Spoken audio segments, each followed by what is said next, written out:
नमस्कार जोहार, मैं राजू और आप देख रहे हैं 24 झारखंड न्यूज। चलिए जानते हैं झारखंड की सुबह से लेकर शाम तक की तमाम बड़ी खबरों को। बोकारो में 22 नवंबर से फिर शुरू होगी होमगार्ड की बहाली। 15,000 से अधिक अभ्यर्थियों ने दिए आवेदन। कई बार स्थगित होने के बाद अब 22 नवंबर से फिर से बोकारो में होमगार्ड की बहाली प्रक्रिया शुरू होगी। बहाली प्रक्रिया मोहन कुमार मंगलम स्टेडियम बोकारो में होगी। आपको बताते चले कि जिले में 553 पद पर बहाली को लेकर करीब 15,000 से अधिक अभ्यर्थियों ने आवेदन किया है। ग्रामीण होमगार्ड जवान का पद 320 है। इसमें महिला 157 व पुरुष 163 है। वहीं ग्रामीण होमगार्ड जवान का पद 233 है। इसमें महिला 116 व पुरुष 117 है। जिला समादेष्टा रवि कुमार खुजूर ने बताया कि बोकारो जिला के गृह रक्षकों के 9 नामांकन के लिए शारीरिक व लिखित जांच परीक्षा अब 22 नवंबर से शुरू हो रही है। बताया कि मोहन कुमार मंगलम स्टेडियम बोकारो में उपलब्ध नहीं होने की स्थिति में क्रिकेट स्टेडियम सेक्टर 4 आयोजित की जाएगी। कहा गया कि सभी अभ्यर्थियों का बहाली प्रक्रिया प्रखंडवार होगा। कहा गया कि इस बार सात समय और चरणबद्ध तरीके से प्रक्रिया पूरी की जाएगी। बच्चों को तालाब में फेंकने के बाद मां भी लगा दी छलांग, 3 की हुई मौत। पलामू जिले के हैदरनगर के कमीरनडी गांव की एक महिला ने अपने 3 बच्चों के साथ तालाब में डूबकर जान दे दी। इस घटना में एक ही 3 वर्षीय बच्ची गुड्डी कुमारी को बचा लिया गया, जबकि 8 वर्षीय लाडली और 5 वर्षीय करण और 32 वर्षीय मां निर्मला देवी की मौत हो चुकी है। घटना सुबह 8:30 बजे के करीब बताई जा रही है। घटना का कारण पारिवारिक विवाद बताया जा रहा है। जानकारी के अनुसार शनिवार को हैदरनगर थाना क्षेत्र के मुकर्रर गांव के पसियाडी टोला के जौहर राम की पत्नी निर्मला देवी का उसकी सास से विवाद हुआ था। इसी से परेशान होकर बच्चों के साथ निर्मला देवी घर से निकल गई। अपने गांव से करीब 1 किलोमीटर दूर स्थित तालाब में बच्चों के साथ जान दे दी। घटनास्थल पर मौजूद लोगों ने महिला के परिजनों की घटना की जानकारी दी। सभी मौके पर पहुंचे और टोला के लोगों की मदद से शव को बाहर निकालकर अपने साथ ले गए। रांची में देर रात आया भूकंप। रात 11:32 के करीब हुआ महसूस। अनहोनी की आशंका से घरों से बाहर निकले लोग। उत्तर भारत के विभिन्न राज्यों सहित झारखंड की राजधानी रांची में भी शुक्रवार की देर रात भूकंप के झटके महसूस किए गए।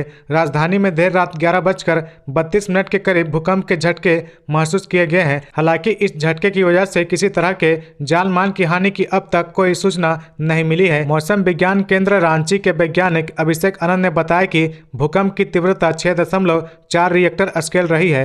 भूकंप का सेंटर नेपाल है। रांची में जब भूकंप के झटके आए तब लगभग घरों में सोने की तैयारी चल रही थी। राजधानी रांची के कोकर, लालपुर, हिनू और हटिया सहित तमाम इलाकों में लोगों ने भूकंप के झटके को महसूस किया है। सिंह मोड़, मोहरावादी, अशोकनगर इलाके में लोग अपने अपार्टमेंट से निकलकर सड़क पर आ गए। लोगों ने कुछ देर तक भूकंप के हल्के झटके महसूस किए हैं। जमशेदपुर में बच्चा चोरी के संदेह में लोगों ने कांग्रेस की 3 महिला नेता को पीटा। जमशेदपुर के बागबेड़ा वायरलेस मैदान के पास बच्चा चोरी के संदेह में स्थानीय महिलाओं ने कांग्रेस की 3 महिला नेताओं की पिटाई कर दी। पुलिस ने बीच बचाव कर तीनों को भीड़ से निकाला और थाना ले गई। देर रात तक दोनों पक्ष बागबेड़ा थाना में जुटे हुए थे। जानकारी के अनुसार बागबेड़ा बजरंग टेकरी वायरलेस मैदान के पास रहने वाली सुमंता देवी का 2 साल का बेटा प्रिंस रजक शुक्रवार अपहरण 2:30 बजे गायब हो गया। सुमंता देवी ने उसकी तलाश की लेकिन पता नहीं चला। बच्चे को कांग्रेस की महिला नेता सविता राय साथ लेकर गई थी। यह जानकारी मिलते ही बस्ती वासियों और महिलाओं ने सविता राय को घेर लिया। इसी बीच आदित्यपुर निवासी कांग्रेस की महिला नेता सुमित्रा पांडा और सुष्मिता सरकार स्कूटी पर बच्चे को लेकर पहुंची। बच्चे को देखते ही महिलाओं ने आपा खो दिया और कांग्रेस की तीनों महिला नेताओं की पिटाई कर दी।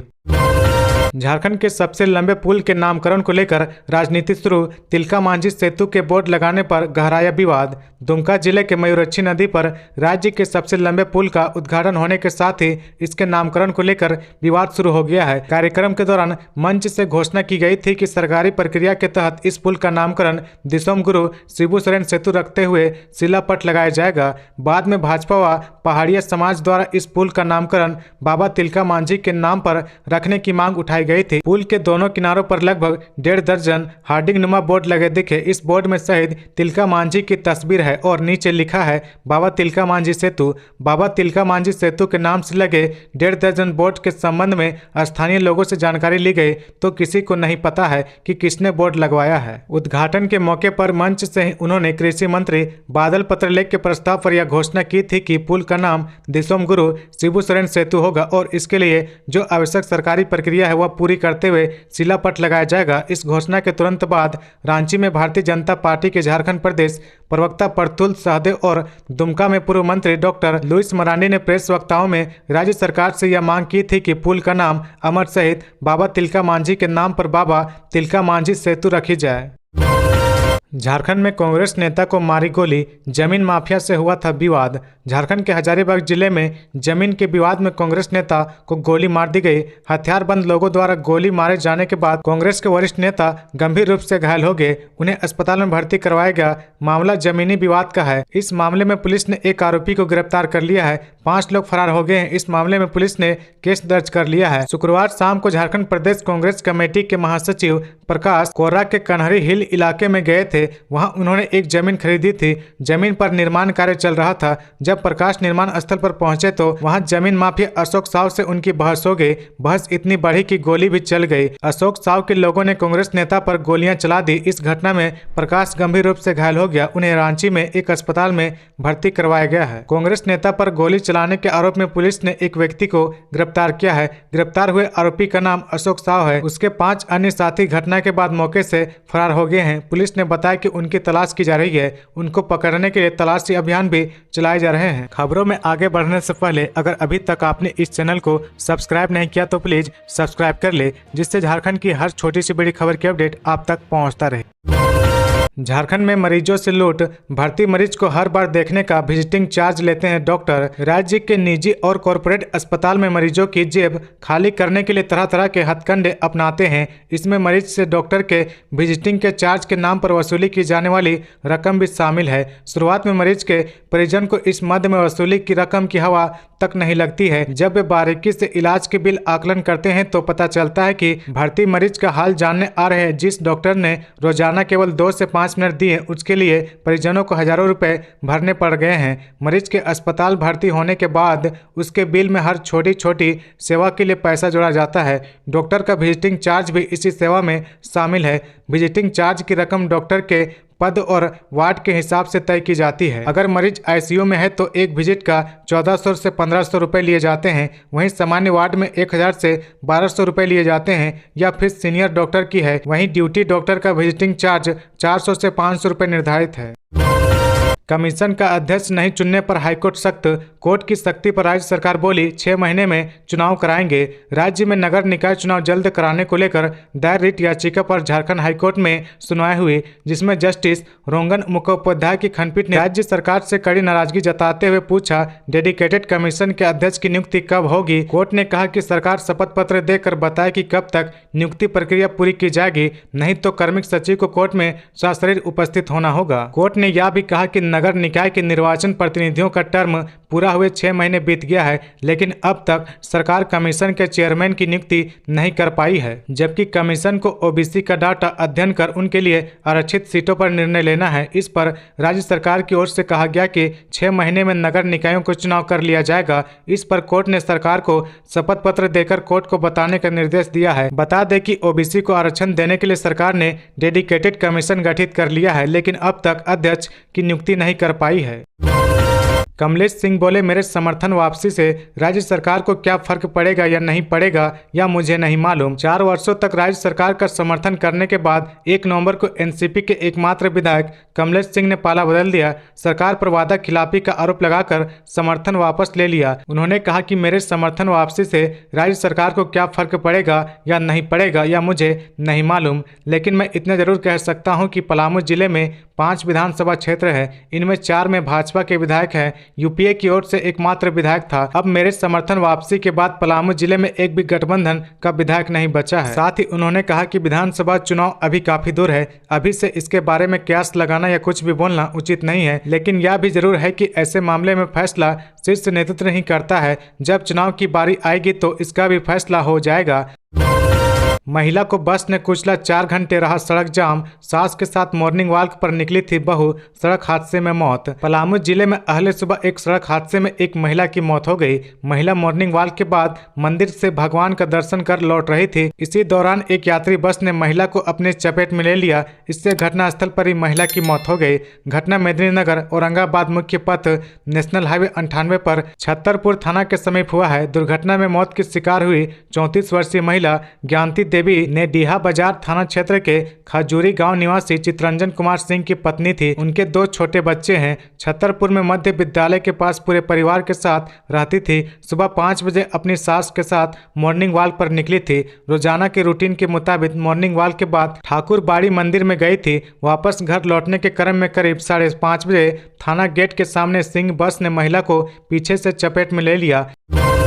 रांची रिम्स में पीजी के छात्र के निधन पर पिता ने दर्ज कराई हत्या की प्राथमिकी। रिम्स में पीजी के छात्र डॉक्टर मदन कुमार की मौत के मामले में उनके पिता की शिकायत पर बरियातू थाने में हत्या का मामला दर्ज किया गया है। पुलिस पोस्टमार्टम और एफएसएल रिपोर्ट का इंतजार कर रही है। पिता ने आवेदन में कहा कि मौत को लेकर कई चीजें संदिग्ध है, जिससे लगता है कि पुत्र की मौत के पीछे कोई साजिश है। उन्होंने उच्च स्तरीय जाँच की मांग की है। इधर सिटी एसपी के नेतृत्व में टीम का गठन किया गया है। बरियातू पुलिस ने रिम्स को पोस्टमार्टम के बाद बिसरा, हार्ट, ब्लड पंचर, बोन रिस्म और बर्न क्लॉथ और बॉडी को सुरक्षित रखने का निर्देश दिया गया है। ज्ञात हो कि डॉक्टर मदन रिम्स में फोरेंसिक मेडिसिन एंड टेक्नोलॉजी के 2nd ईयर के पीजी स्टूडेंट थे। वह मूल रूप से तमिलनाडु स्थित पालकट्टू सलाई नमकल के रहने वाले थे। गुरुवार की सुबह करीब 5:40 में उनका शव जली हुई अवस्था में हॉस्टल के पीछे से मिला था। तब यह बात सामने आई थी कि शरीर में आग लगने के बाद हॉस्टल के छत के नीचे कूद उन्होंने जान दे दी थी। इसके बाद पुलिस ने मामले की जांच शुरू की है। पुलिस आगे की कार्रवाई के लिए मृतक के परिजनों के आने का इंतजार कर रहे थे। गिरिडीह +2 हाई स्कूल से 7 शिक्षक समेत 9 कर्मियों का प्रतियोजन। शैक्षणिक वातावरण में बाधक बने थे शिक्षकों के बीच समन्वय एवं अनुशासन की कमी को देखते हुए जिला शिक्षा पदाधिकारी ने 7 शिक्षक समेत 9 कर्मियों को गिरिडीह +2 हाई स्कूल से हटा दिया है। अनियंत्रित प्रतियोजन को लेकर आदेश जारी करते हुए सभी को 3 दिनों के अंदर योगदान देने का निर्देश दिया गया है। मालूम रहे कि गिरिडीह +2 हाई स्कूल पिछले कई वर्षों से राजनीतिक अखाड़ा बना हुआ था। कई शिक्षक शैक्षणिक वातावरण तैयार करने में बाधा बने हुए थे। कई शिक्षक तो 10-10 वर्षों से इसी विद्यालय में पदस्थापित थे, जबकि कई शिक्षक अनुशासन बनाए रखने में भी दिलचस्पी नहीं लेते थे। यहाँ तक कि स्कूल के प्रभारी प्राचार्य का निर्देश और सुझाव को भी मानने से इनकार कर देते थे। काफी दिनों से इस बात की शिकायत गिरिडीह के उपायुक्त को मिल रही थी। स्कूल में शैक्षणिक माहौल तैयार करने के उद्देश्य से उपायुक्त के निर्देश पर जिला शिक्षा पदाधिकारी ने 7 शिक्षक और 2 अनुसेवक को स्कूल से हटाते हुए दूसरे स्कूल में प्रतियोजित कर दिया है। आदेश में कहा गया कि सभी को प्रशासनिक दृष्टिकोण से दूसरे स्कूलों में प्रतियोजित किया जा रहा है।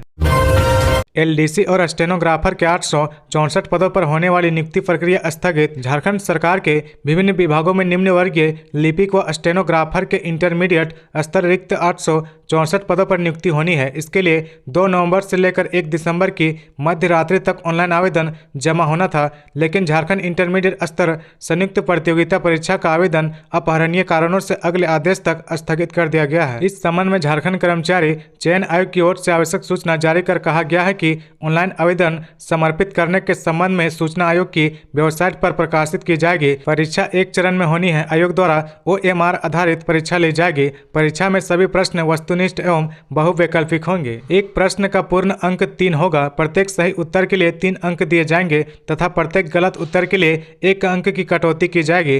भाषा विषयों को छोड़कर अन्य विषयों के प्रश्न हिंदी एवं अंग्रेजी भाषा में होंगे। मुख्य परीक्षा के लिए 3 पत्र होंगे। यह परीक्षा 3 पालियों में ली जाएगी। प्रत्येक पत्र के परीक्षा की अवधि 2 घंटे की होगी। झारखंड कैबिनेट की बैठक में कुल 23 प्रस्तावों को मिली मंजूरी। दुमका एयरपोर्ट पर शुरू होगी कॉमर्शियल पायलट की ट्रेनिंग। झारखंड सरकार दुमका एयरपोर्ट पर कॉमर्शियल पायलट और एयरबेस 320 के परिचालन का प्रशिक्षण शुरू करेगी। इसके तहत हर बैच में 30 युवाओं को पायलट की ट्रेनिंग दी जाएगी। इनमें 15 युवाओं की ट्रेनिंग पर होने वाला खर्च सरकार उठाएगी, जो करीब 9.10 करोड़ रुपए होगा। इनका चयन मेरिट और राज्य सरकार की आरक्षण नीति के तहत होगा। निःशुल्क ट्रेनिंग पाने वाले के चयन का आधार बाद में तय होगा। होगा। शुक्रवार को हुई कैबिनेट की बैठक में यह फैसला लिया गया है। बैठक में कुल 23 प्रस्तावों को मंजूरी दी गई है। इन ट्रेनिंग के लिए न्यूनतम उम्र 17 वर्ष होगा। प्रशिक्षण करने वालों को फिजिक्स, मैथ और इंग्लिश के साथ 12वीं पास होना जरूरी है। इन तीनों विषयों में कम से कम 50% अंक अनिवार्य है। इसके अलावा क्लास 2 मेडिकल जांच का सर्टिफिकेट भी होना चाहिए। ST, SC, OBC और EWS को अंक में 5% की छूट मिलेगी। इसके साथ ही राज्य सरकार ने अपने कर्मचारियों को दिवाली का तोहफा दिया है। उनके महंगाई भत्ते में 4% की बढ़ोतरी की है। अब उनका महंगाई भत्ता 42 से बढ़कर 46% हो गया है। राज्य कर्मियों और पारिवारिक पेंशनधारियों के महंगाई भत्ते में यह बढ़ोतरी 23 जुलाई की तिथि से लागू होगा। वहीं STF में तैनात पुलिस कर्मियों के विशेष भत्ते में भी बढ़ोतरी की गई है। अब उन्हें भी मूल वेतन का 50% विशेष भत्ता मिलता है। ईडी अफसरों को नुकसान पहुंचाने के लिए नक्सलियों से संपर्क, केंद्रीय गृह मंत्रालय ने दी जानकारी। झारखंड में ईडी के अधिकारियों को नुकसान पहुंचाने के लिए मनी लॉन्ड्रिंग के कुछ आरोपियों ने नक्सलियों से भी साठगांठ की थी। भनक लगते ही खतरे की आशंका जताते हुए ईडी के केंद्रीय गृह मंत्रालय को इससे अवगत कराया गया है। अब केंद्र भी इस पूरे मामले को गंभीरता से देख रहा है। राज्य में ईडी मनरेगा घोटाला, खनन घोटाला, जमीन घोटाले मामले में मनी लॉन्ड्रिंग के तहत अनुसंधान के दौरान बड़ा खुलासा किया है। इसमें नेता से लेकर नौकरशाह तक को ईडी ने लपेटा है, जिसके बाद से ईडी के अधिकारी व उनका कार्यालय राज्य के लिए चर्चा के केंद्र में है। इसी बीच ईडी को अपने सर्विलेंस से सूचना मिली है कि इन मामलों में जेल में बंद कुछ आरोपियों व जेल के बाहर उनके सहयोगी नक्सलियों के साथ मिलकर ईडी को नुकसान पहुंचाने की कोशिश में है। वे ईडी के अधिकारियों को नुकसान पहुंचा सकते हैं। जेल के भीतर चल रहे ईडी के छापेमारी भी इसी इनपुट का हिस्सा है। जेल में बंद कुछ नक्सलियों पर भी ईडी की नजर है, जिनसे बहुत जल्द पूछताछ की जा सकती है। फिलहाल ईडी के अधिकारियों व उनके कार्यालयों की सुरक्षा कड़ी की जा रही है। रैयतों को मुआवजा नहीं, 2 दर्जन से अधिक योजनाओं पर काम धीमा, 16 साल से बन रहा रिंग रोड अब तक अधूरा। रांची में केंद्र व राज्य सरकार 2 दर्जन से अधिक सड़क, फ्लाईओवर, ब्रिज सहित अन्य विकास योजनाएं चला रही है, लेकिन इसकी रफ्तार धीमी पड़ गई है, क्योंकि विकास योजनाओं के लिए प्रशासन ने रैयतों की जमीन का अधिग्रहण तो कर लिया, लेकिन मुआवजा देने में कंजूसी की जा रही है। जिस जमीन के अधिग्रहण की अधिसूचना 1 साल पहले जारी हुई है, उसके रैयतों को आज तक मुआवजा नहीं मिला है। इस वजह से रैयतों ने NHAI, पथ निर्माण विभाग सहित अन्य विभागों के कार्यों में बाधा डाल दी है। रैयतों को समय पर मुआवजा नहीं मिलने की वजह से 16 साल से चल रहा रिंग रोड का निर्माण अब तक पूर्ण नहीं हो सका है। NH 75 में चान्हों में काम रुका हुआ है। भारतमाला परियोजना में शामिल और मांझी गोला सेक्शन का काम भी धीमा है। शहर के अंदर कांटा टोली फ्लाईओवर, सीरम टोली, रातू रोड एलिवेटेड कॉरिडोर के कई रैयतों को अब तक मुआवजा नहीं मिला है। रिंग रोड से हेतु होते हुए बिरसा मुंडा एयरपोर्ट तक सड़क चौड़ीकरण के लिए जमीन देने वाले रैयतों को भी मुआवजा नहीं मिला है। जांच पड़ताल में पता चला कि कहीं पथ निर्माण विभाग द्वारा जिला प्रशासन को पैसे नहीं दिए गए हैं, तो किसी में कागजात की वजह से मुआवजा नहीं मिला। नतीजा यह है कि वर्षों से चल रहा निर्माण कार्य अब तक अधूरा है। शहर की ट्रैफिक व्यवस्था पूरी तरह से ध्वस्त।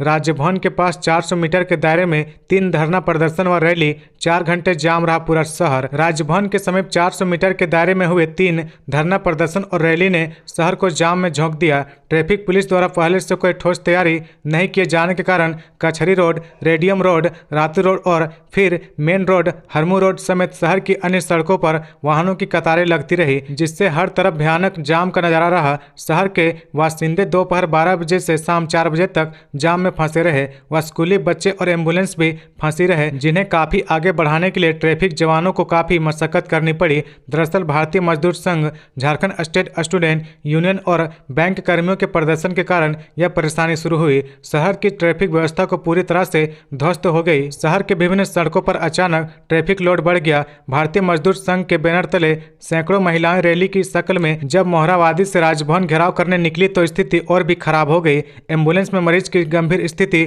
देखते हुए चालक रोंग साइड से आगे बढ़ा। तो ये थी आज की झारखंड की टॉप बड़ी खबरें। इसी तरह झारखंड की हर छोटी सी बड़ी खबर देखने के लिए आप हमारे चैनल 24 झारखंड न्यूज को सब्सक्राइब करके बेल आइकन प्रेस कर ले, जिससे झारखंड की हर छोटी सी बड़ी खबर की अपडेट आप तक पहुंचता रहे। तो आज के लिए बस इतना ही। हमें दीजिए इजाजत, फिर मिलते हैं नेक्स्ट न्यूज में।